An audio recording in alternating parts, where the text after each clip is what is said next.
धन्यवाद सर। जय जय जय जय जय जय जय जय जय जय जय संविधान जय जय जय जय जय जय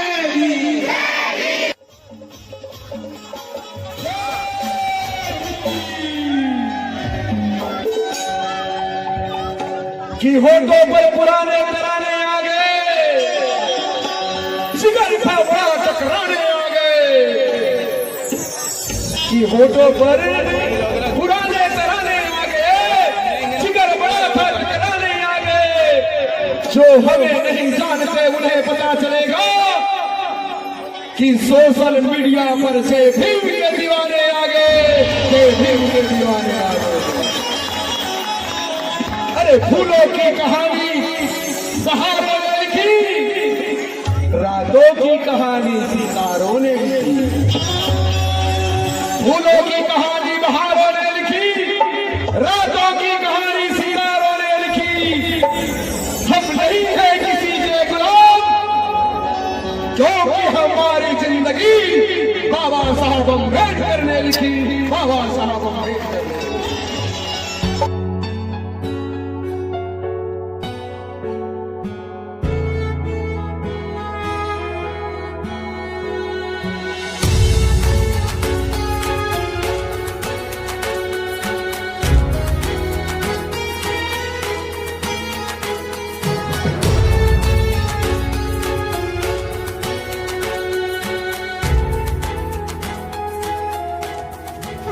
खड़े हो जाइए और हमारे पीछे भारतीय संविधान की उद्देशिका दोहराइए। हम भारत के लोग भारत को एक संपूर्ण प्रभुत्व संपन्न समाजवादी धर्मनिरपेक्ष लोकतंत्रात्मक गणराज्य बनाने के लिए तथा उनके समस्त नागरिकों को सामाजिक, आर्थिक और राजनीतिक न्याय, विचार, अभिव्यक्ति, विश्वास, धर्म और उपासना की स्वतंत्रता, प्रतिष्ठा और अवसर की समता प्राप्त कराने के लिए तथा उन सब में व्यक्ति की गरिमा और राष्ट्र की एकता और अखंडता सुनिश्चित करने वाली बंधुता बढ़ाने के लिए दृढ़ संकल्प होकर अपने इस संविधान सभा में आज तारीख 26 नवंबर 1949 को एकता द्वारा इस संविधान को अंगीकृत, अधिनियमित एवं आत्मर्पित करते हैं।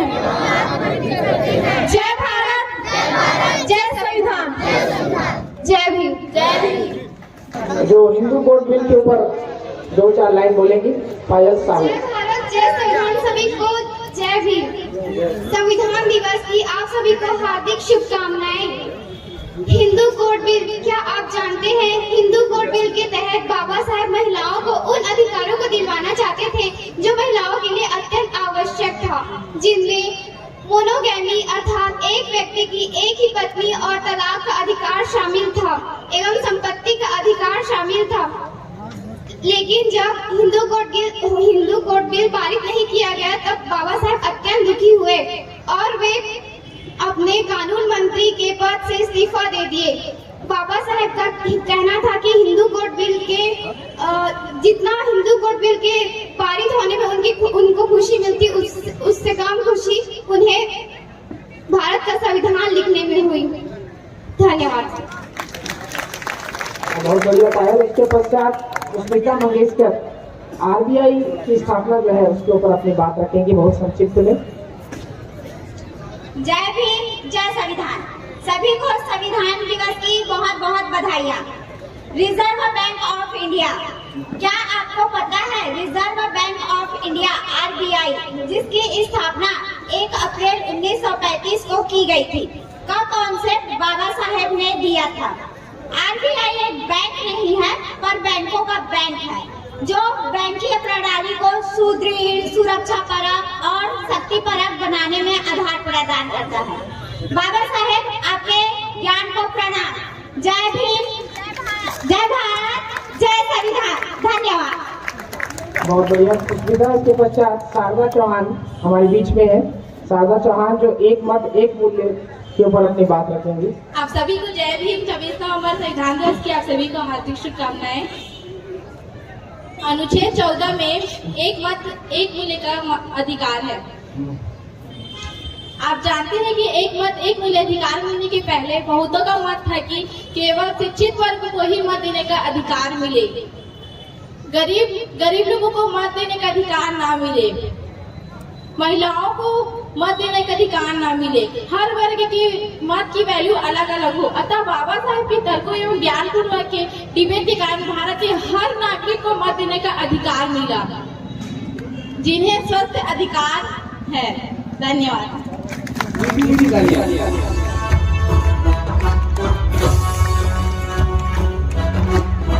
हाथ उठाकर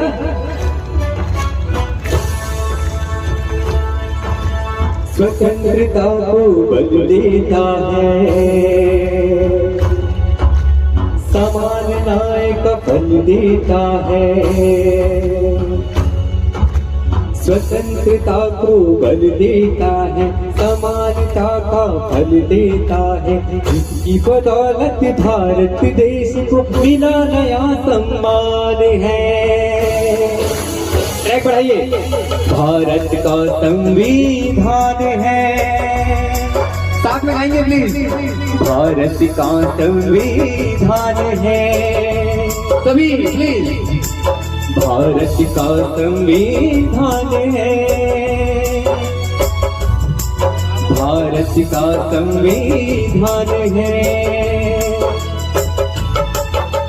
स्वतंत्रता को बल देता है, समान न्याय का फल देता है। इसकी बदौलत भारत देश को मिला यहाँ सम्मान है। सभी एक साथ। भारत का संविधान है, भारत का संविधान है, भारत का संविधान है, भारत का संविधान है। जो भी यहाँ पैदा होता है भारत माँ का लाल है। संविधान में इन बातों का रखा देखो ख्याल है। जो पैदा होता है भारत माँ का लाल है। संविधान में इन बातों का रखा देखो ख्याल है। कोई मरे ना भूल प्यासे इसका प्रावधान है। जोर से कहेंगे क्या? भारत का संविधान है, भारत का संविधान है, भारत का संविधान है, भारत का संविधान है।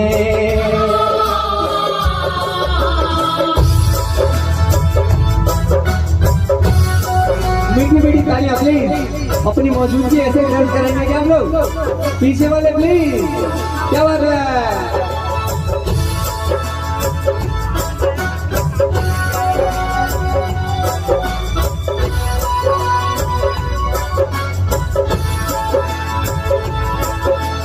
शिक्षा मिले यहाँ सब बच्चों को, ये उनका अधिकार है। मूलभूत अधिकारों का भी संविधान ही आधार है। शिक्षा मिले यहाँ सब बच्चों को, ये उनका अधिकार। मूलभूत अधिकारों का भी संविधान ही आधार है। धर्म जात का भेद नहीं है, सबको न्याय समान है। क्या भारत का संविधान है, सभी बोलेंगे भारत का संविधान है। भारत का संविधान है, भारत का संविधान है।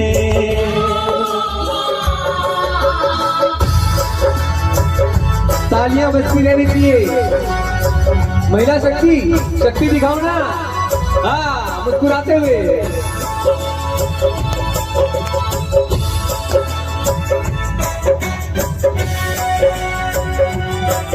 और देखिए अगली लाइनें क्या है, शब्दों पे गौर कीजिएगा। इसके रचयिता भीमराव का सपना कितना अच्छा है। उनके नजर में कोई यहाँ पर ना ऊंचा ना नीचा है। इसके रचयिता भीमराव का सपना कितना अच्छा है। उनके नजर में कोई भी यहाँ ना ऊंचा ना नीचा है।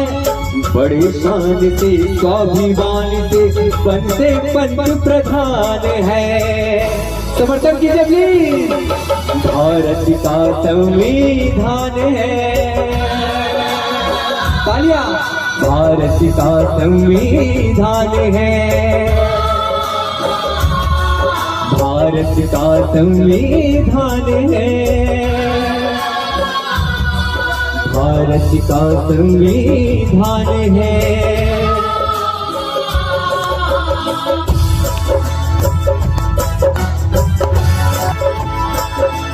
संविधान को पढ़ के समझना सबकी जिम्मेदारी है।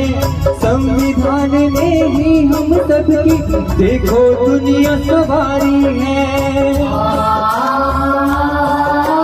संविधान को पढ़ के समझना सबकी जिम्मेदारी है।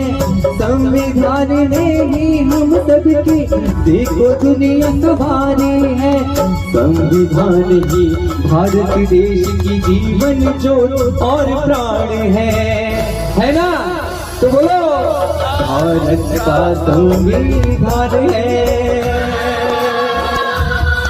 भारत का संविधान है, भारत का संविधान है,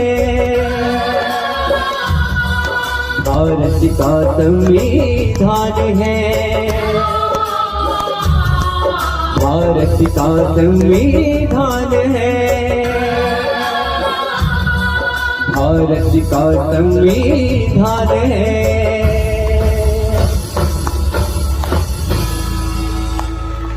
जय भीम, जय संविधान, जय भारत।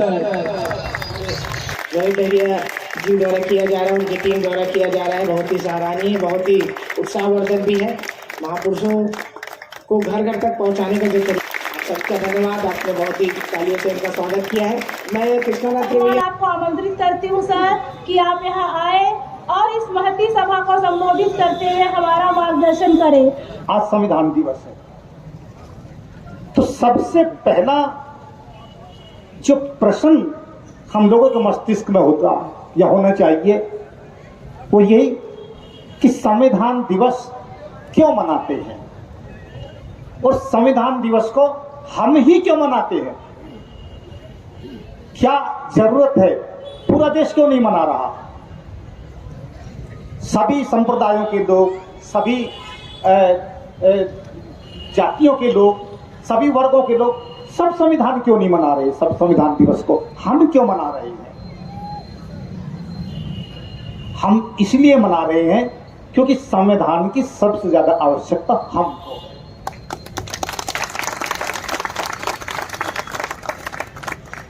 एक गीत में बताया गया और एक लड़की ने बताया कि एक वोट एक अधिकार, एक एक नागरिक यानी कि एक व्यक्ति एक वोट, ये अधिकार यानी कि देश के प्रत्येक नागरिक का एक मूल्य है, सबका एक वोट का एक मूल्य, एक नागरिक एक वोट। ये जो समानता का ये जो अधिकार है, ये बाबा साहब अम्बेडकर ने दिलाया संविधान के द्वारा। और जब हम कॉन्स्टिट्यूशन डेवलपमेंट के बारे में जब हम पढ़ते हैं, जानते हैं, तो हम उस चीजों से परिचित होते हैं कि उस समय संविधान सभा के कई सदस्यों ने किस किस तरह की टिप्पणियां की कि केवल शिक्षित लोगों को ही मत देने का अधिकार होना चाहिए, विधानसभाओं में भी प्रत्येक व्यक्ति को विधानसभा का सदस्य बनने का अधिकार नहीं होना चाहिए। यहां तक भी एक दो सदस्यों ने कहा कि ये चरवाहे, तेली, तमोली ये आकर के संसद में या विधानसभा में ये क्या करेंगे। इस तरह की टिप्पणियां भी लोगों ने की थी। ये बाबा साहेब अम्बेडकर की मेधा, उनकी क्षमता, उनकी बौद्धिकता की ताकत थी कि उन्होंने उन सारे संविधान सभा के उन सभी सदस्यों के तर्कों को खारिज किया और अपने तर्कों के माध्यम से, विचारों के माध्यम से ये स्थापित किया कि प्रत्येक व्यक्ति इस देश का यानी कि संभावित राष्ट्र है, उस राष्ट्र का प्रत्येक नागरिक, वे सब आपस में समान होंगे और सबको अधिकार होगा। यदि ये प्रावधान नहीं होता तो हमको वोट का अधिकार नहीं होता। हम में से कितने लोग उस समय पढ़े लिखे थे और नहीं पढ़ते, तो आज हम सब पढ़े लिखों की जमात यहां नहीं होती। हम सब कोई मजदूरी कर रहे होते कहीं कहीं, हो सकता हम में से कुछ दो चार लोग पढ़े लिखे होते। तो ये हमारी सबसे ज्यादा जरूरत है। दूसरी चीज, जो संविधान के जो फंडामेंटल राइट्स हैं, मूल अधिकार जिन्हें हम कहते हैं, वे मूल अधिकार वो सबसे ज्यादा वो हमारी जरूरत है, वो हमारे लिए है। जो पहले से प्रिविलेज्ड क्लास है, जो वर्चस्वशाली वर्ग है, जो प्रभुत्वशाली वर्ग है, उसके पास तो वो अधिकार पहले से ही थे, उसको इन अधिकारों की जरूरत नहीं थी। हम अधिकारों से वंचित थे, ये अधिकार हमारे लिए जरूरत थी। इस सवाल के साथ कि संविधान दिवस क्यों मनाएं, जब बाबा साहब अम्बेडकर का नाम संविधान के साथ आता है तो बहुत से लोगों को कुछ परेशानी होती है और वो प्रत्यक्ष रूप से नहीं भी कह पाते तो अप्रत्यक्ष रूप से, इनडायरेक्टली वो कहते हैं कि संविधान अकेले बाबा साहब ने नहीं बनाया, वो तो एक ड्राफ्टिंग कमेटी के केवल एक चेयरमैन थे, बाकी तो 7 लोग मेंबर होते और वो संविधान तो उन्होंने बनाया और उन्होंने केवल ड्राफ्टिंग की। संविधान तो संविधान सभा ने बनाया, कॉन्स्टिट्यूएंट असेंबली ने बनाया, यानी कि वो बाबा साहब अम्बेडकर को उसका श्रेय नहीं देना चाहते। और जब कोई संवैधानिक प्रश्न खड़ा होता है देश के सामने, कोई संवैधानिक संकट आता है, तब वो उसका दोष बाबा साहब के ऊपर मढ़ते हैं कि ये संविधान की कमजोरी है कि बाबा साहब ने बनाया।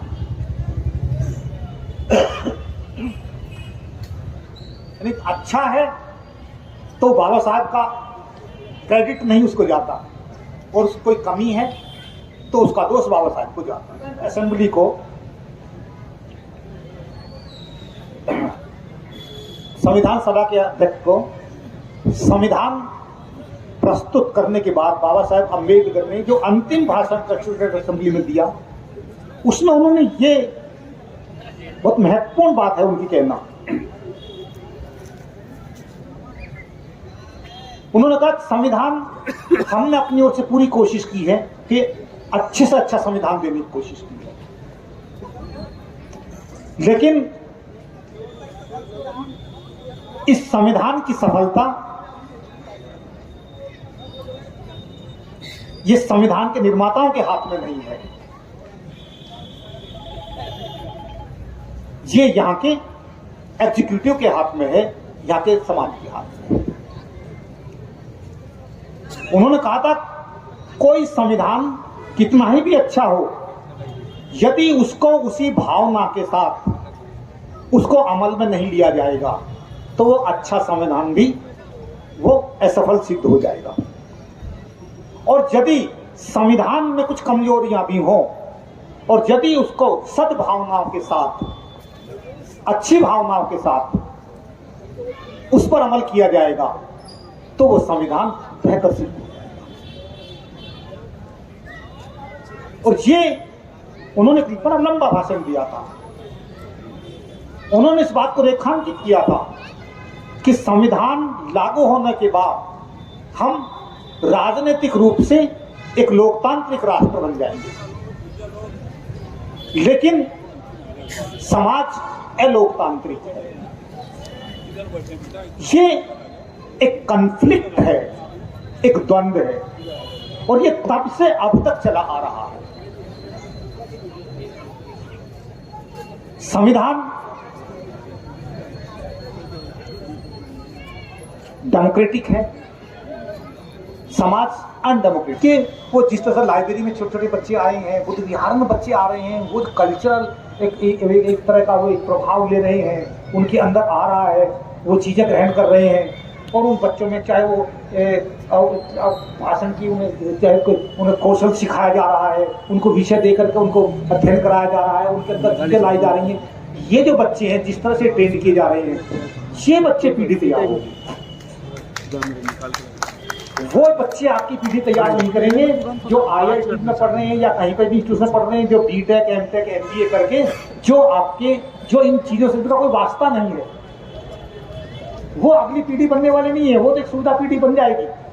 मैं ये नहीं कहता नहीं होना चाहिए, हमारे हर बच्चे को, हमारे हर युवा को अच्छा रोजगार होना चाहिए, हमारे हर व्यक्ति के पास में एक अच्छा मकान होना चाहिए, अच्छी कार होनी चाहिए, अच्छा जीवन होना चाहिए, अच्छे कपड़े होने चाहिए, हमारे हर व्यक्ति के पास होना चाहिए।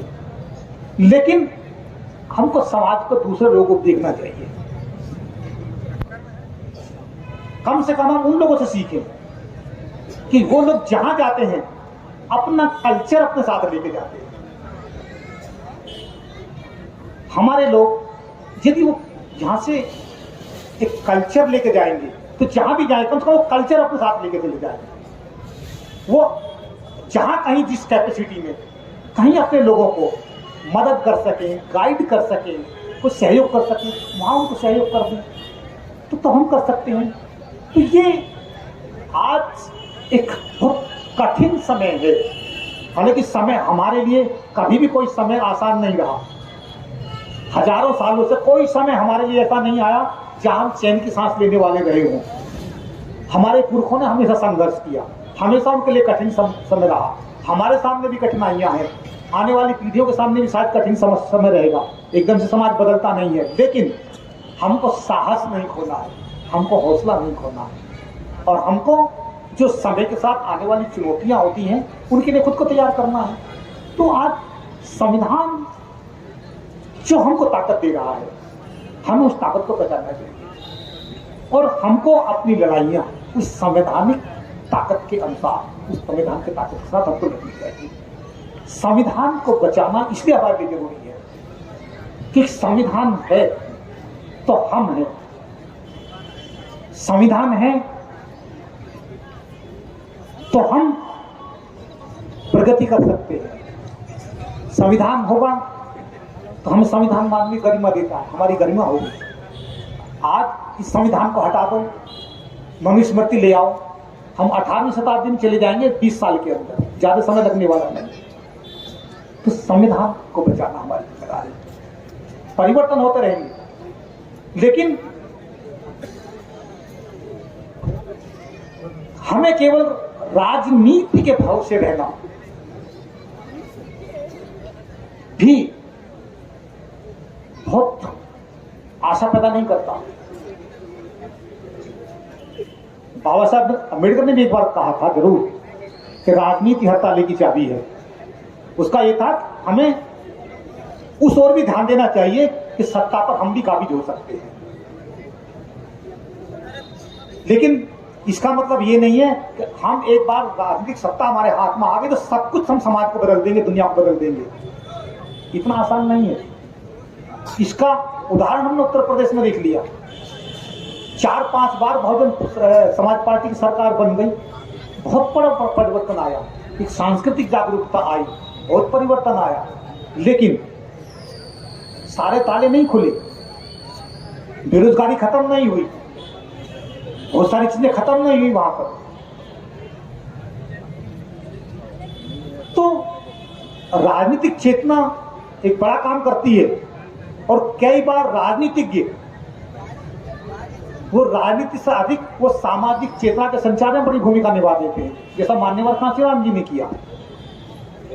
उन्होंने वामसेफ बनाया, उसके बाद DS4 बनाया, बाद में आकर के तब बहुजन समाज पार्टी बनाई। और वामसेफ के द्वारा उन्होंने जिस तरह से शहर शहर गांव गांव जाकर के जो कैडर कैंप लगाए, समाज के लोगों को जागरूक किया, अपने समाज के नायकों से, अपने समाज के महापुरुषों के बारे में बताया, अपने समाज की दिक्कतों के बारे में बताया, समाज की चुनौतियों के बारे में बताया, और उन्होंने एक सामाजिक आंदोलन खड़ा किया। ये बाबा साहेब अम्बेडकर के बाद में ये मान्यवर कांशीराम ही एक सच्चे मायने में इतने बड़े महापुरुष हुए हैं कि जिन्होंने एक बड़ी क्रांति को जन्म दे दिया। हम उनकी भूमिका को केवल बहुजन समाज पार्टी तक सीमित करके नहीं देख सकते। उन्होंने हमारी चेतना का विस्तार कर दिया और उन्होंने बहुजन को बहुमत में कैसे परिवर्तन किया जाए ये थ्योरी उन्होंने दे दी। इसे मैं कांशीराम डॉक्ट्रिन कहता हूं, ये कांशीराम डॉक्ट्रिन, कांशीराम सिद्धांत। अभी तक हम बहुजन कहते थे, बुद्धिज्म में भी भगवान बुद्ध ने भी कहा कि चरत विक्वे चारिके बहुजन हिताय बहुजन सुखाय लोकानुकंपाय। तो बहुजन वहां पे भी है, वहां बहुजन का एक अलग अर्थ है, राजनीति में बहुजन का एक अलग अर्थ है। कांशीराम जी ने बहुजन को इस रूप में लिया कि विभिन्न जातियों को, अल्पसंख्यक वर्गों को और समुदायों को इकट्ठा करके उन्होंने बहुजन बना दिया, लेकिन बहुजन को बहुमत में कन्वर्ट किया। उन्होंने ये हमारे सामने एक रास्ता बता दिया कि ये बहुजन मिलकर के ये बहुमत बना सकता है, और यदि ये बहुजन मिलकर के बहुमत बनाएगा तो ये उस राजनीति के उस वर्चस्व को तोड़ देगा जिसकी ओर खतरा बाबा साहब अम्बेडकर ने किया था कि जो बहुमत को लेकर के, जो बहुमत की सरकार बनेगी, यदि बहुजन का बहुमत होगा और वो बहुमत की सरकार बनेगी तो वो सही मायनों में वो बहुजन का वो हित करेगी, वो समाज का सही मायनों में हित करेगी। तो ये जरूरी होता है सामाजिक आंदोलन का मजबूत होना। यदि सामाजिक आंदोलन मजबूत है तो वो सामाजिक दबाव राजनीति को नियंत्रित कर सकते हैं, और यदि हम राजनीति से नियंत्रित हो जाएंगे तो हमारी अपनी मेधा, हमारी अपनी सामाजिक शक्ति, उसका भी राजनीति अपने ढंग से इस्तेमाल करेगी। हमें कोशिश करनी चाहिए, अपने राजनेताओं पर हम भरोसा करेंगे, लेकिन हम अपनी सामाजिक शक्ति का विकास करें, सामाजिक चेतना का विकास करें, और सामाजिक आंदोलन इतना बड़ा एक बन जाए तो वो एक प्रेशर ग्रुप का काम करे। फिर कोई भी आए हमारे सामने वोट मांगने के लिए, वो जो प्रेशर ग्रुप काम करेगा तो जो हमारा प्रतिनिधि है फिर वो हमारे हितों के खिलाफ समर्थन देने में संकोच करेगा। हमारे हितों पर कुठाघात हो रहा होगा तो कम से कम उस समय वो चुप नहीं रहेगा, वो बोलेगा। हमको बोलने वाले लोग चाहिए राजनीति में, चाहे वो संसद में हो या विधानसभा में। गूंगे लोगों की जरूरत नहीं है, ये सामाजिक दबाव काम कर सकता है। मित्रों, मैं बहुत देर हो गई बोलते हुए, पता नहीं, लेकिन मैं देख रहा हूं कि उधर खाना भी तैयार हो गया है, चेयर लकल भी हो गई है, बहुत देर से लोग सुन रहे हैं। और मैंने पहले ही कहा था कि लोग जो रुचि, जो गीत संगीत को सुनने में होती है, जो आनंद उसमें आता है और जो चीजें वहां से जाती हैं वो भाषणों के माध्यम से नहीं जाती। भाषण तो शुष्क होते हैं, भाषण तो नीरस बना देते हैं, है ना। तो मैं और आप लोगों को ज्यादा नीरस नहीं बनाऊंगा, मैं अपनी बात खत्म करूंगा।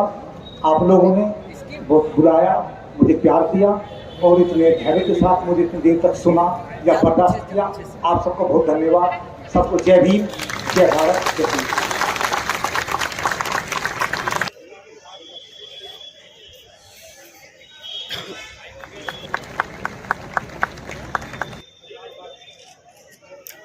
देश के हर एक नागरिक का कर्तव्य बनता है। कर्तव्य की कड़ी में मेरी एक छोटी सी कोशिश है जो बाबा साहब को समर्पित है। तो आइए आप सभी के समक्ष प्रस्तुत है संविधान देश की जान। संविधान से ही हमारी पहचान है। संविधान नहीं तो ना हमारा पद काम आएगा और ना ही हमारा पैसा। अरे हस्ती ही मिट जाएगी हमारी, तो फिर अहंकार किस बात का। और अब जागे तब तो हमारी आने वाली पीढ़ियां समता समानता का सवेरा देखेगी, और अब भी ना जागे तो वही पीढ़ियां असमानता का दंश झेलेगी, और अब भी ना जागे तो वही पीढ़ियां असमानता का दंश झेलेगी। सुन लो भाई, जब तक देश का संविधान है, जिंदा ईशान है, जिंदा हमारा मान है, जिंदा सबका स्वाभिमान है। और सुन लो भाई, जब तक देश का संविधान है, जिंदा हमारी शान है, जिंदा हमारा मान है, जिंदा सबका स्वाभिमान है।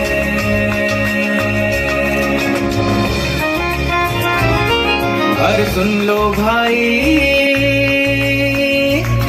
ये संविधान ही देश की जान है, जिंदा हमान है, जिंदा हमारा मान है, जिंदा सबका स्वाभिमान है।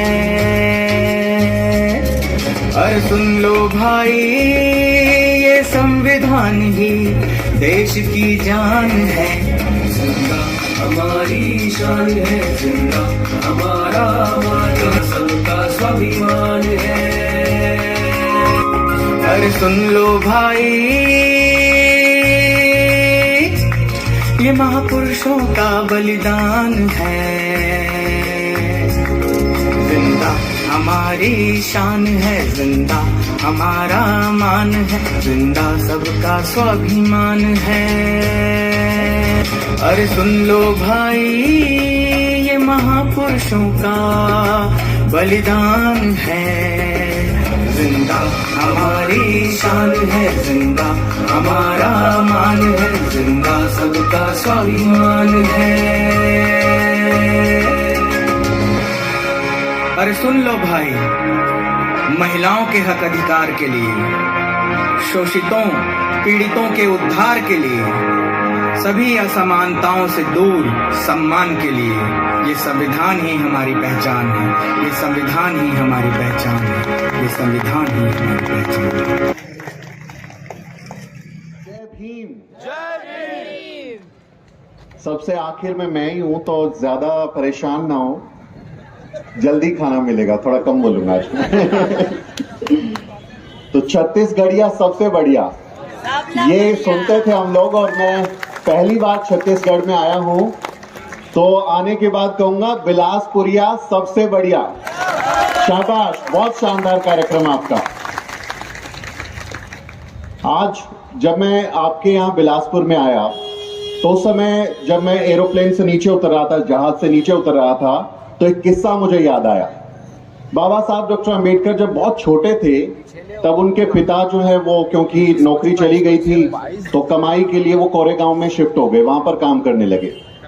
तो बाबा साहेब डॉक्टर अंबेडकर अपने भाइयों के साथ उनसे मिलने के लिए जाते हैं। उनको बता दिया जाता है कि आपको कौन सी ट्रेन से कहाँ आना है, और बाबा साहेब अपने भाइयों के साथ मिलके जब अपने पिता से मिलने के लिए जाते हैं, उस समय ट्रेन से उतरने अम्बेडकर को बैलगाड़ी से धक्का दे दिया और आज हमारे बाबा साहेब डॉक्टर अंबेडकर का संविधान लागू है, उनका राज कायम है। आज मैं उनकी मानस संतान, आप उनकी मानस संतान बैलगाड़ी छोड़िए हवाई जहाज से चलते हैं। ये बदला है, ये बदला है बाबा साहेब डॉक्टर अंबेडकर से पहले और उनके बाद में जब संविधान आज के दिन लागू हुआ। तो आपकी जमीन छत्तीसगढ़, हमारे संत गुरुओं की जमीन, गुरु घासीदास महाराज को नमन करते हुए, मान्यवर कांशीराम साहेब को नमन करते हुए, जिन्होंने अपना पहला चुनाव आपके ही सूबे से लड़ा, जब मध्य प्रदेश के साथ आप एक ही राज्य में थे, जांजगीर चांपा, वहां से मान्यवर ने अपने करियर की शुरुआत की, राजनीतिक करियर की। तो उस जमीन पर खड़ा होना, उस जमीन पर संविधान दिवस को मनाना, अंबेडकर युवा मंच के साथियों के साथ मंच साझा करना, आदरणीय कदम साहब के साथ, या इतने सारे सीनियर लोग हैं कि जितनी मेरी उम्र नहीं है उससे ज्यादा सालों का तजुर्बा रखते हैं, जिन्होंने इतिहास में अपना नाम किया है और शानदार काम किया है। तो उनकी मौजूदगी में कुछ बोलना, कई हमारे जो स्कूल के छात्र थे नर्वस हो रहे थे, तो मैं भी थोड़ा नर्वस हूं कि ऐसा कुछ बोलूं कि मुझे शाबाशी मिले, डांट ना पड़े। तो मैं भी थोड़ा सा नर्वस हूं इस मामले में। तो आप सबके बीच आना मुझे बेहद खुशी दे रही है कि संविधान दिवस जो एक दस्तावेज है, वो सिर्फ इस बात का दस्तावेज नहीं है कि यहां पर कानून का राज होगा, वो इस बात का दस्तावेज है कि वो मुझे इंसान मानेगा, वो मुझे कहेगा कि मैं बराबर हूं, मेरे माँ बाप बराबर हैं, मेरी औलाद बराबर रहेगी, तुम मेरे साथ मेरी जाति के आधार पर भेदभाव नहीं कर सकते, तुम मुझे जाति की गाली नहीं दे सकते, तुम मुझे नौकरी से नहीं निकाल सकते, तुम मुझे बाबा साहेब डॉक्टर अंबेडकर की तरह क्लासरूम से बाहर बैठकर नहीं पढ़ा सकते। इस बात की गारंटी है भारत का संविधान। तो बाबा साहेब डॉक्टर अंबेडकर ने जो काम किया, उसकी बदौलत आज हम पूरी दुनिया में अपना नाम कर रहे हैं। जब हमारे साथी यहाँ नाच रहे थे, जब बहुत अच्छे हमारे जो जागृति और बाकी लोग हैं, जत्थे के लोग हैं, वो इतने शानदार गीत उन्होंने प्रस्तुत किए कि मन जो है एकदम, मेरा भी मन कर रहा था कि मैं नाचूं जाके। बहुत शानदार उन्होंने काम किया। तो हमारे लोग जब नाच रहे थे तो सीधा ख्याल आता है कि ऐसा क्यों है। मेरे को दिल्ली से आप लोगों ने बुलाया, किसी दूसरे समाज के व्यक्ति ने, किसी और समाज के लोगों ने मुझे क्यों नहीं बुलाया? क्यों उनके यहाँ पे संविधान दिवस का कार्यक्रम नहीं हो रहा? हमारे लोग ही क्यों इसका जश्न मना रहे हैं? भाई क्या बदल गया? संविधान लागू हो गया, आज के दिन संविधान लागू हुआ, बन के तैयार हो गया, तो क्या ऐसा बड़ी चीज हो गई? बाकी लोगों को क्या नहीं मिला जो हमारे लोगों को ज्यादा चीजें मिल गई? हमारे लोगों को इंसान होने का दर्जा मिला, उनको इंसान माना गया।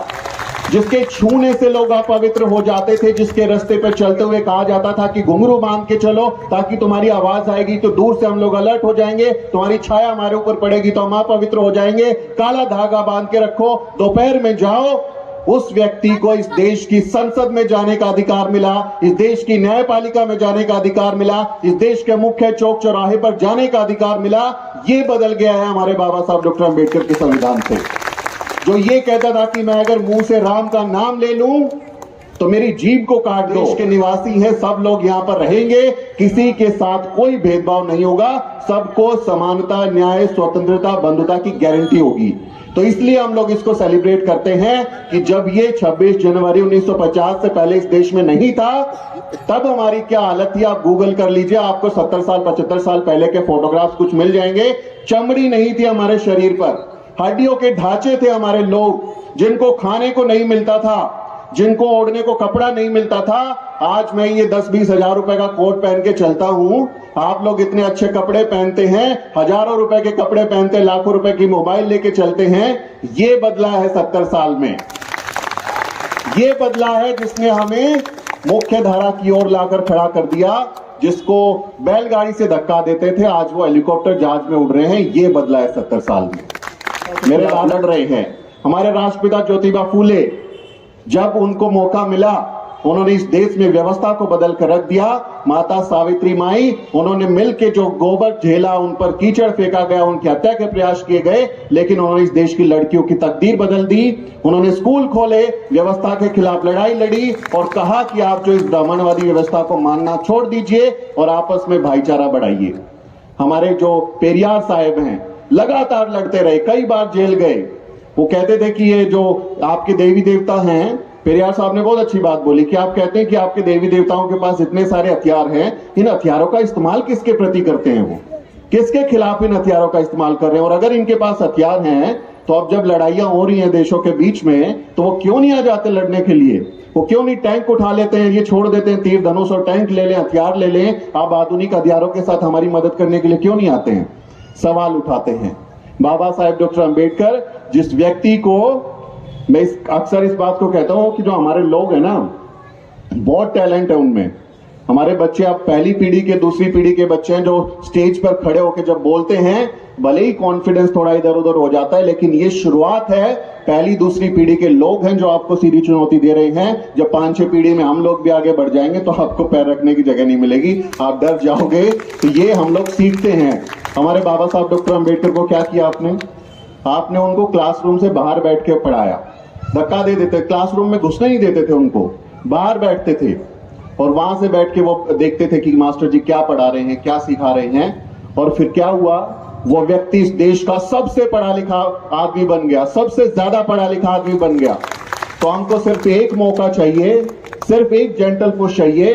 हमको जब मौका मिलता है तो हम चमकते हैं और हम अपने आप को साबित करते हैं, क्योंकि हमको मौके नहीं दिया, आपने हमारे हिस्से का मौका छीन लिया, इसलिए अब हम अपने मौके खुद बना रहे हैं। हमारे पुरखों ने जो काम किया है, उनकी विरासत को संभालते हुए, उनको याद करते हुए हम अपने समाज के साथ हैं। ये काम हम लोग करेंगे तो डरेंगे नहीं, आप चाहे कुछ भी करते रहिए। हमारे यहाँ पर भीमा कोरेगांव जैसी लड़ाई हुई है तो साबित किया ना कि महार लोग, इस देश के मूल निवासी लोग, वो क्या कर सकते हैं। 500 लोगों को आप 28,000 की सेना से बढ़ा दीजिए, उनको धूल चटाई हमारे लोगों ने।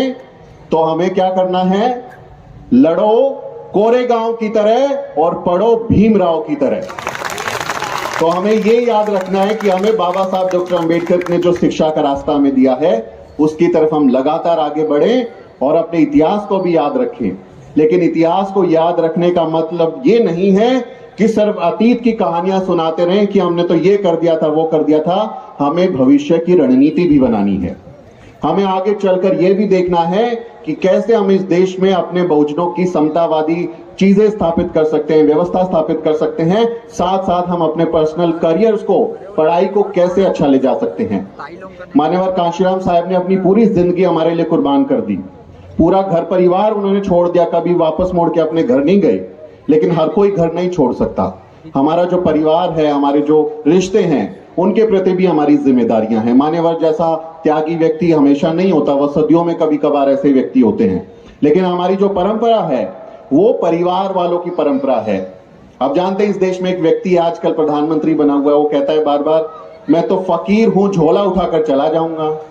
तो इस देश में एक ऐसी व्यवस्था है जो बीवी बच्चों को छोड़ देना, जिम्मेदारियों को छोड़ देना और कहीं पे भाग के जो है वो सन्यास ले लेना, पहाड़ों में चले जाना, इसको वो बहुत बड़ा मानती है। सन्यासी हो जाना कि बहुत अच्छा काम कर दिया, ये तो जो है सन्यासी हो गए, देवता हो गए, बहुत बड़ी बात है। और हमारे जो लोग हैं वो परिवार चलाते हैं, जिम्मेदारियां उठाते हैं और साथ साथ आंदोलन करते हैं।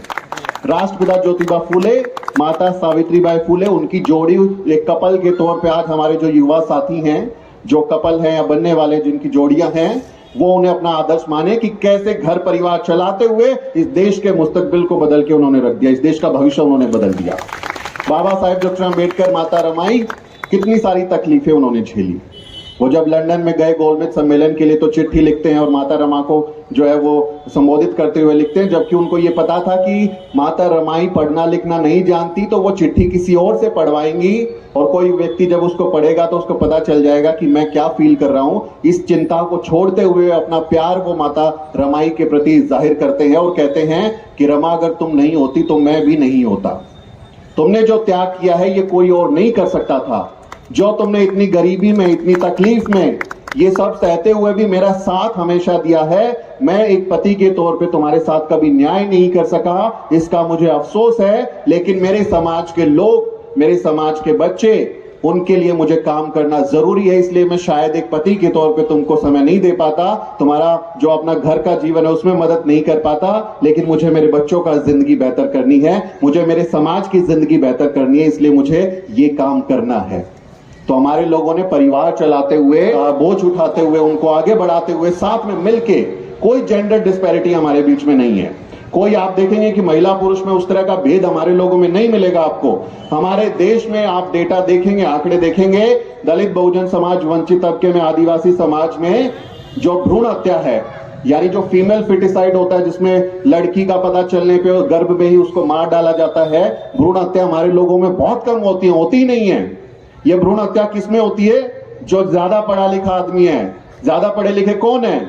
जो दूसरे समाज के लोग हैं, वो जाते हैं, वो जो है लेबर के आधार पे, जेंडर के आधार पे डिवीजन करते हैं और अपने जो बच्चियां हैं उनको जो है कत्ल करवा देते हैं। हमारा समाज, हमारे जो मेहनत कश तबके के लोग हैं, वहां आपको जेंडर गैप नहीं मिलेगा, लेबर आपको गैप नहीं मिलेगा।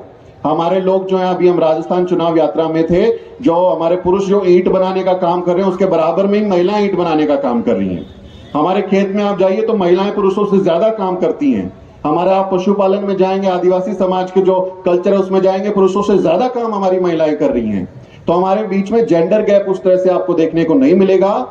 ये बुराइयां आई हैं बाहर से, उसको भी हमें संभालना होगा, उसको भी हमें तोड़ना होगा कि हम अपनी महिलाओं का, अपने बच्चियों का, उनका सम्मान करें, उनको जो पितृ सत्ता है उससे मुक्ति दिलाएं। जब हम कहते हैं कि हमको जातिवाद से मुक्ति चाहिए, तो हमारी महिलाओं को भी पितृ सत्ता से मुक्ति चाहिए, उनको भी आजादी चाहिए। बाबा साहब डॉक्टर अम्बेडकर क्या कहते हैं? मैं किसी समाज की तरक्की को इस बात से आंकता हूं कि वहां महिलाओं ने कितनी तरक्की की है। और आपके बीच में आके मैं बहुत खुश हूं। ये मुझे लगता है कि संभवतः पहला ऐसा कार्यक्रम है जिसमें बराबरी से भी ज्यादा संभवतः महिलाएं यहाँ पर शामिल हैं और वो हर एक्टिविटी में शामिल है। ये बहुत खूबसूरत बात है आपके कार्यक्रम की कि आपके मन संचालन से लेकर तमाम गतिविधियों में महिलाओं ने, हमारी बच्चियों ने इतना शानदार जो है काम किया, वो यहाँ मौजूद हैं। तो जब हम ऐसे कार्यक्रमों में जाएं तो ऐसा नहीं है कि हम उठें और भाग जाएं कि चलो, कई लोग कहते हैं ना, साहब मैं तो पाखंड से बाहर आ गया लेकिन घरवाली नहीं आई। तो मैं बोलता हूं कि जब कावड़ लेने आप जाते हैं वहां तो महिलाएं बहुत कम जाती है, सबसे ज्यादा आप ही जा रहे हैं, सारे पुरुष जा रहे हैं। तो धार्मिक पाखंड में, धार्मिक अंधविश्वास में पुरुष भी पीछे नहीं है महिलाओं से, तो महिलाओं पे ज्यादा दोष डाल देते हैं कि ये है। तो वो कैसे कम होगा, कब खत्म होगा? जब हम ऐसे कार्यक्रमों में, ऐसे आंदोलन में, मिशन में हम महिलाओं को भी साथ जोड़ेंगे, तब हम जाके जो है एक बेहतर समाज को बना सकते हैं। वो आएंगे, सीखेंगे और एक जनरेशन में बदलाव आएगा। तो जब ऐसे कार्यक्रम हो तो अकेले मत भागिए, घर वालों को भी लेके आइए, उनको शामिल कीजिए। धीरे धीरे ही सही, कभी ना कभी जो है वो ज्ञान की प्राप्ति हो जाएगी। तथागत बुद्ध को एक बार ज्ञान प्राप्ति हुई, जानते हैं आप सब लोग, एनलाइटनमेंट हुआ तथागत बुद्ध का, और उसके बाद वो जो है वो बुद्ध बन गए और पूरी दुनिया में बुद्ध धर्म का उन्होंने जो है प्रचार किया। और आप देखेंगे कितना वो फला फूला।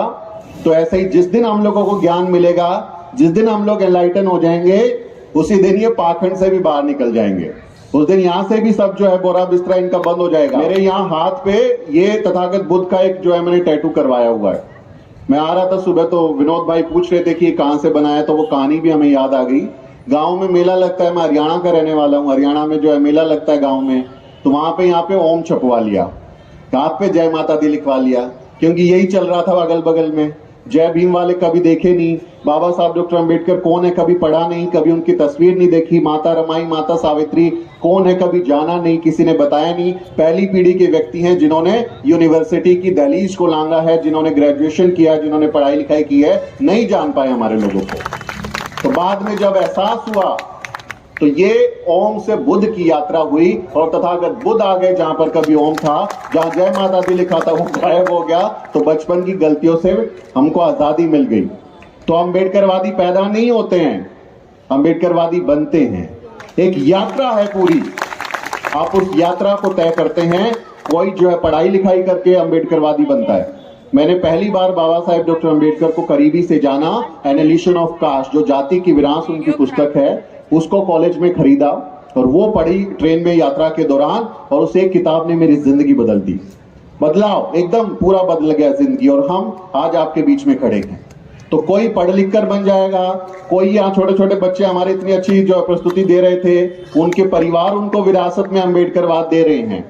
वो कितनी अच्छी बात है कि हम एक नई पीढ़ी, जनरेशन को हम लोग तैयार कर रहे हैं, जिनको जय भीम बोलने में शर्म नहीं आएगी, नमो बुद्धाय बोलने में शर्म नहीं आएगी, जो जातिवाद के खिलाफ लड़ने के लिए मजबूत साथी होंगे, हम उनको अम्बेडकरवादी बना रहे हैं। और कुछ लोग कैसे बोल गए, we are Indian firstly and lastly, हम सबसे पहले और सबसे आखिर में भारतीय हैं। हमारे समाज के लोग, हमारे मूल निवासी लोग असली देशभक्त हैं। आप एक घोटालेबाज का नाम बता दीजिए जो हमारा आदमी हो, नहीं मिलेगा आपको। आप एक भ्रष्टाचारी का नाम बता दीजिए जो हमारे आदमी नहीं करते हैं, क्योंकि कोई बचाने वाला उनको होता नहीं है, कोई वो गैंग का उनके मेंबर वो होते नहीं है जो उनको बचाते हैं। तो वही ये लोग जो इस देश को लूटते हैं, जो अपनी टैक्स की चोरी करते हैं, कोई टैक्स नहीं भरते हैं, और जो है 26 जनवरी पे 15 अगस्त पे बस झंडा उठा लेते हैं, डीपी लगा देते हैं, उनसे आपको देशभक्ति के सर्टिफिकेट नहीं लेने। हमारे लोगों को देशभक्ति, हमारे लोगों ने साबित की है इस देश की आजादी की जंग में, अपना लहू अपना पसीना बहाया है, इस देश के भविष्य को सुधारा है। बाबा साहेब डॉक्टर अंबेडकर जैसे व्यक्ति जो भारत की जब संविधान बनाया जा रहा था, ड्राफ्टिंग कमेटी के चेयरमैन थे, तो अकेले पूरा संविधान उन्होंने लिखने की कोशिश की। संविधान सभा के सभी साथियों को साथ लेके, जो ड्राफ्टिंग कमेटी के 7 लोग थे उसमें तो बाकी 6 तो आए नहीं, एक की मौत हो गई, एक अमेरिका में जाके बस गया, 2-3 वो बाहर के राज्यों के थे, तो अपने राज्य क्योंकि नए नए बन रहे थे उसके कामकाज में लगे थे। बाद में जब संविधान 26 जनवरी 1950 को जब बन के तैयार हुआ, तो कृष्णामाचारी जो है, टीटी कृष्णामाचारी, वो संविधान सभा में कहते हैं कि भाई सारा बोझ तो बाबा साहब डॉक्टर अंबेडकर पर आकर पड़ गया, इन्होंने अकेले ये संविधान बनाया। तो जब अकेले बाबा साहब डॉक्टर अंबेडकर ने संविधान बनाया, तो क्या सिर्फ दलितों के लिए बना दिया?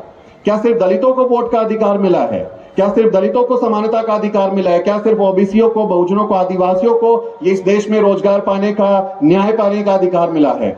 ये हर व्यक्ति को, we the people of India, हर व्यक्ति जो इस देश का निवासी है, उसको बाबा साहब डॉक्टर अंबेडकर ने सारे अधिकार दिए। लेकिन फिर भी संविधान दिवस कौन मना रहा है? वो व्यक्ति जो उसका सबसे आखिर में जब उसको फायदे की बारी आती है, नंबर आता है, तो बहुत लेट उसको मिलता है।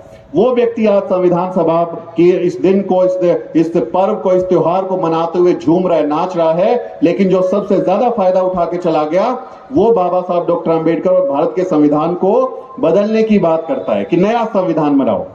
क्या सिर्फ दलित महिलाओं को जो है, ओबीसी आदिवासी महिलाओं को जो है मैटरनिटी लीव मिली है कि जब आप काम करेंगे और उस दौरान आप गर्भवती होती हैं महिलाएं, तो सिर्फ उन्हीं को जो है छुट्टी मिलेगी, आपको नहीं मिलेगी? तो इस देश की सवर्ण महिलाओं को, इस देश की जो अपर कास्ट महिला है, उसको बाबा साहेब डॉक्टर अंबेडकर का शुक्रिया अदा करना चाहिए कि उन्हें मैटरनिटी लीव दी, समान काम के लिए समान वेतन दिया। मर्द और पुरुष जो महिला है वो एक काम करेंगे तो एक वेतन मिलेगा, ये सिद्धांत हमारे बाबा साहेब डॉक्टर अंबेडकर देके गए। तो आपको उनका शुक्रगुजार होना चाहिए। आपके जो ये कहते हैं ना, जब मुसलमानों की बात होती है कि 3 तलाक दे देते हैं, 4 बीवी 40 बच्चे, इस तरह का प्रोपेगेंडा जब चलाते हैं, आप देखिए उससे पहले आपके यहाँ पर क्या राज था, किस तरह की व्यवस्था थी। 4-4, 5-5 शादियां लोग कर लेते थे। तो बाबा साहब डॉक्टर अंबेडकर ने एक शादी का, एक वक्त पर एक शादी का जो नियम बनाया, तो महिलाओं को उनका शुक्रगुजार होना चाहिए कि उनका घर उनकी वजह से बस गया। बाबा साहब डॉक्टर अंबेडकर को थैंक यू कहिए कि उन्होंने आपको प्रॉपर्टी का अधिकार दे दिया, उन्होंने आपको तलाक लेने का अधिकार दे दिया, उन्होंने आपको बच्चा गोद लेने का अधिकार दे दिया। और क्योंकि जाति व्यवस्था की वजह से जब आपको फायदे मिले तो सबसे ज्यादा फायदे आपको ही मिले।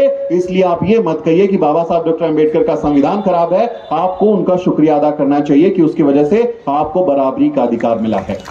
जब बाबा साहब डॉक्टर अंबेडकर और सिस्टम लागू हुआ, भारत में इतने सारे बैंक हुए जिनके मैं नाम ले रहा था अभी, ललित मोदी, नीरव मोदी, विजय माल्या, ये लोग किनको फायदा मिला? इन्हीं को फायदा मिला ना सबसे ज्यादा फायदा ये लेके करोड़ों के लेके चले गए ना। हमारे लोगों को तो कम फायदा मिला। हमारा आदमी, गरीब आदमी बेचारा लोन लेने जाता है तो बोलेंगे ये डॉक्यूमेंट लाओ, ये लाओ, उसको लोन तक नहीं देते। और सबसे ज्यादा फायदा बैंकिंग सिस्टम का ये उठा रहे हैं और फिर भी कहते हैं कि भारत का संविधान खराब है।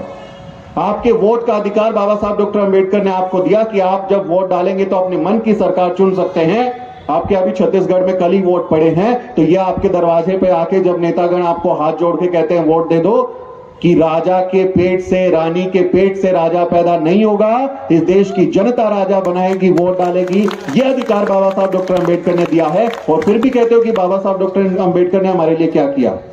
आप लोगों को सोचना चाहिए, आप लोगों को शर्म आनी चाहिए कि इस देश के निर्माण में बाबा साहेब डॉक्टर अंबेडकर जैसे हमारे महापुरुष और महामहिलाओं ने दिन रात एक कर दिया। जब माता सावित्री माई स्कूल खोल रही थी तो क्या सिर्फ वो दलित बच्चों को पढ़ा रही थी, आदिवासी बच्चों को पढ़ा रही थी, ओबीसी बच्चों को पढ़ा रही थी?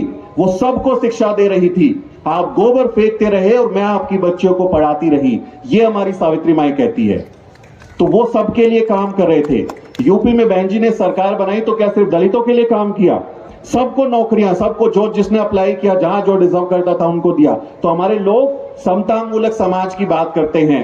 ऐसा चाहूं राज में जहां मिले सबन को अन्न, छोट बड़ो सब सम बसे रहदास रहे प्रसन्न। तो हमारे संत रविदास जिस बेगमपुरा की बात करते हैं कि एक ऐसा राज होगा जहां कोई भेदभाव नहीं होगा, कोई गैर बराबरी नहीं होगी, सबको समानता के साथ में रखा जाएगा, सब लोग भाईचारे के साथ में रहेंगे, उस समाज के हम लोग मानने वाले लोग हैं। तो हम आपके साथ कोई भेदभाव नहीं करते और ना ही हमारे बाबा साहब डॉक्टर अंबेडकर ने किया। तो इस दिन का जश्न आपको भी मनाना चाहिए, आपको भी जो है खुश होना चाहिए कि बाबा साहब डॉक्टर अंबेडकर ने इतना सारा काम किया।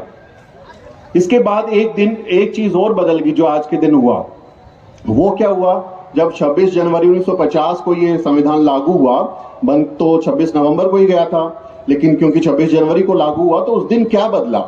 उससे पहले था इस देश में कि वो लोग डराते बहुत थे हम लोगों को। कैसे डराते थे, मैं तुम्हें श्राप दे दूंगा तुम कुत्ता बन जाओगे, मैं तुम्हें श्राप दे दूंगा तुम बिल्ली बन जाओगे, भस्म कर दूंगा तुमको, जो है इस बहुत सारी तकलीफ होगी, दुख हो जाएगा, तुम्हारा बच्चा मर जाएगा, तुम्हारी गृहस्थी खराब हो जाएगी। बहुत डराते थे, बहुत जो है हमारे लोगों को डरा डरा के पैसा निकलवाते थे। बाबा साहेब डॉक्टर अंबेडकर का संविधान लागू हुआ उनके सिग्नेचर से, तो फिर इस देश में सारा पाखंड गायब। अब कहां चलेगी आपकी शक्तियां श्राप देने की, आप कहां चलेगी, कहां आप जो हम लोगों को कहते थे कि यहां से बदलकर हम जो है ग्रह की दिशा बदल देंगे और ये कर देंगे, आपको डराने का काम हमारे लोगों को करते थे। अब क्या हो गया, आप कहां गए, आपके पुष्पक विमान लेके आइए, पुष्पक विमान को 100 रुपया तेल हो गया, हम जो है उसमें बैठ के जाएंगे दिल्ली। अभी हवाई जहाज में 30,000 रुपए की टिकट आई है, आपके पुष्पक विमान में जाएंगे, फ्री में बैठ के ले आइए। कहां चलेगी आपकी टेक्नोलॉजी, क्यों, क्योंकि बाबा साहब डॉक्टर अंबेडकर का संविधान लागू हो गया। आर्टिकल 51A में बाबा साहब क्या कहते हैं कि इस देश में हमारे नागरिकों की जिम्मेदारी है कि हम साइंटिफिक टेम्परामेंट जो है वो डेवलप करें, हम वैज्ञानिक सोच को डेवलप करें। हम ये ना कहें कि मुंह से बच्चे पैदा होते हैं, भुजाओं से बच्चे पैदा होते हैं, जांघों से बच्चे पैदा होते हैं। MBBS नीट की परीक्षा में जाके लिख दीजिए फेल हो जाओगे, US में जाके UK में जाके डॉक्टरी की पढ़ाई करते हैं, वहां पर लिख दीजिए फेल हो जाओगे कि हमारे वेदों में लिखा हुआ है कि मुंह से बच्चे पैदा होते हैं। आपको साइंटिफिक टेम्परामेंट जो है डेवलप करना, आपको वैज्ञानिक सोच पे, जिस बात को हमारे तथागत बुद्ध कहते हैं कि किसी बात को मैं कह रहा हूं सिर्फ इसलिए मत मानो, आप अपनी बुद्धि लगाओ, तर्क लगाओ और सोचो कि ये बात सही है कि गलत है। अगर आप उसको सही मानते हैं तो उसको मानिए, सिर्फ तथागत बुद्ध ने ये बात कही है इसलिए मत मानिए। सोचने की शक्ति, प्रज्ञा, आपका इंटेलेक्ट आपको सोचने की आजादी देता है। ये काम हमारा समाज, हमारे बौद्ध धर्म के दर्शन, बाबा साहेब का संविधान, जिस बेगमपुरा की कल्पना हमारे संत रविदास महाराज, गुरु घासीदास जी कबीर जिस प्रेम नगरी की बात करते हैं, बाबा साहेब डॉक्टर अंबेडकर उसको संविधान में लागू करते हैं कि मेरे हाथ में ये पावर है कि मैं संविधान लिखूं तो फिर मैं ये सब दूंगा। और यहां पर एक चीज और बहुत इंपॉर्टेंट है, वो क्या है कि आप देखिए बाबा साहब डॉक्टर अंबेडकर को रोकने की बहुत कोशिश हुई कि उनको पढ़ने ना दिया जाए, उनको विदेश ना जाने दिया जाए, तमाम उनको तकलीफ में डाला गया। और जब वो कामयाब हो गए, वो बहुत बड़ा नाम बन गए, तो कहां कैसे लोग आ गए, अरे अंबेडकर सरनेम हमने दिया था। तो आपको पहले रोकने की सारी कोशिशें करेंगे, लेकिन आप नहीं रुकोगे, कामयाब हो जाओगे तो बोलोगे हमारी वजह से कामयाब हुआ है। तो ये भी हम लोगों को समझने की जरूरत है कि आप कैसे हमारी मेहनत को ही अप्रोप्रिएट कर लेते हो, उसको हड़पने की कोशिश करते हो। तथागत बुद्ध को विष्णु का 11वां अवतार घोषित कर देते हो। संत रविदास को कहते हो कि वो पिछले जन्म में ब्राह्मणी के पेट से पैदा हुए थे। इस तरह की कपोल कल्पित कहानियां आप गढ़ देते हो, आप रोकने की कोशिश करते हो, लेकिन हमारे लोग अपने बल पर, अपनी मेरिट पर, अपनी कामयाबी पर आगे बढ़ते हैं और वो रुकते नहीं है। तो आपको इस चीज से एक सबक सीखना चाहिए कि आपको मौके नहीं मिलेंगे हमारे देश में, क्योंकि ब्राह्मणवादी व्यवस्था अभी भी लागू है। संविधान के साए में हमको बहुत कुछ मिला है, लेकिन आपको मौके नहीं मिलेंगे। आपको प्लेट पे सजा के कोई नहीं देगा।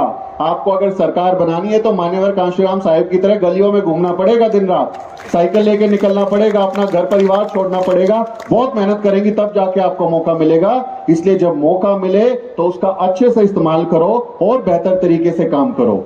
इतने कॉम्पिटेंट बन जाओ, इतने योग्य बन जाओ, अपने काम के इतने मास्टर बन जाओ कि किसी की हिम्मत नहीं हो कि आपके काम पर उंगली उठा दे।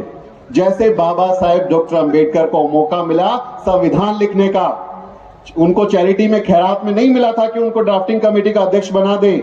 उनकी काबिलियत की वजह से जब देश के दुनिया के कानूनों को पढ़ा जा रहा था, लिखा जा रहा था, उनकी व्याख्याएं की जा रही थी, बाबा साहेब डॉक्टर अंबेडकर जितना काबिल कोई व्यक्ति नहीं था जो उन कानूनों को पढ़ के उनकी सरल व्याख्या करके समझा पाए। तो इतने टैलेंटेड बाबा साहेब डॉक्टर अंबेडकर की तरह बनिए कि इनकी मजबूरी आ जाए, ये झक मार के आपके पास आए कि महाराज आप हमारा काम कर दो, आपसे बेहतर कोई कर नहीं सकता। तो हमें ये भी सबक बाबा साहब डॉक्टर अंबेडकर से लेना चाहिए कि कैसे हमारे जो लोग हैं वो जब उनको मौका मिलता है तो वो बेहतर तरीके से काम करते हैं।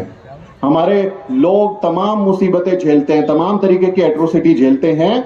आपका छत्तीसगढ़ तो फिर भी इस मायने में चूंकि हमारी दलित आदिवासी आबादी है, ओबीसी आबादी है, तो उतना राजस्थान, हरियाणा, पंजाब की तरह उतना जातिवाद का प्रभाव शायद इस इलाके में नहीं है, क्योंकि हमारे गुरु साहब का, संतों का यहाँ पर डेरा रहा है, उसका प्रभाव है हमारे लोगों के बीच में। तो हमारे लोग, आदिवासी समाज के लोग तो वैसे ही इस पाखंड को नकारते हैं, आगे बढ़ते हैं। वो तो हिंदू धर्म और तमाम तरीके के जब वहां जाते हैं तो वो दौड़ा लेते हैं उन लोगों की कि कहां से आ गए तुम लोग बताने कि हम लोग हिंदू हैं, वो उनको दौड़ा देते हैं। तो आपके यहाँ तो फिर भी थोड़ी राहत है, लेकिन बाकी देश में आप देखेंगे तमाम तरीके की जातियां हमारे लोगों पर हो रही हैं। मदद करना है।